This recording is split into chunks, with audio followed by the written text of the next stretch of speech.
prostitution as a profession. So I dare to ask, if we set up these agencies for this, where is the funding really going to come from the government? The taxation of the prostitutes. So, I can say that we have a lot. No, she's asking for us.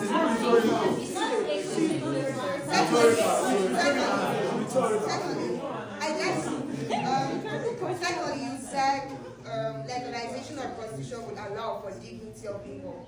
So I dare to ask you, would you ever in your life encourage your mother, sister, or the female family member to take up prostitution as a job? Secondly, go on, I'm about to say that prostitution being legalized violates human dignity because prostitution is using the bodies of these women to be seen as a commodity, which should not be seen on the normal.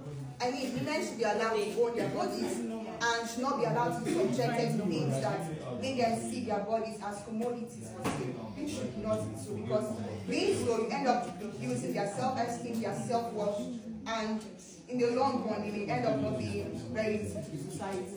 Support the motion that says partial legalization of sex workers.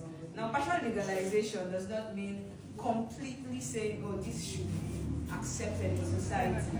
And it's not equally saying that it should be punishable by the law.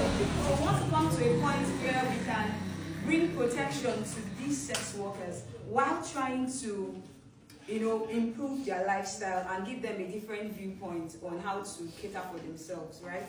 So one of the ways to do this is providing safe abortal rights, is providing chemoprophylaxis, which is the pre-exposure and post-exposure prophylaxis for HIV and the rest of it.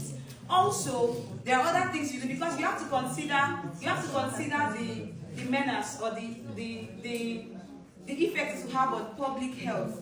These people, if you say, oh, you want to go all out by arresting them, there is no way you can completely eradicate and have an ideal society. There's no way you would have that. So you still have sex workers. You still have the propagation of all of these STIs. And the moment one person has an STI, the entire society is at risk. Why not provide, if the law says you are going to be arresting them, there is no way you can be providing protection for them. So we are going to be standing at the point where we say, okay, partial legalization, let's provide protection for these people. When we allow religious leaders do their work, we allow public health workers do their work by enlightening them about the risk of these things they are doing. So they have to now make a decision for themselves. They should be alive and healthy to make these decisions for themselves. That's why we are saying partial legalization of sex workers. Yes. Another reason is because of their newborns. These sex workers get pregnant and then they give birth to children. A sex worker that is already HIV positive or has another STI or the other, the child is at risk. Yes. All right. Children who are born by syphilis mothers, women who have syphilis, you see, they are born with several, congenital anomalies. Now, protecting them from coming down with these things, they're already exposed, right, as sex workers, which is what you cannot erode. But now giving secondary preventions to enable them not come down with all of these complications that associated with their work is what we are standing for.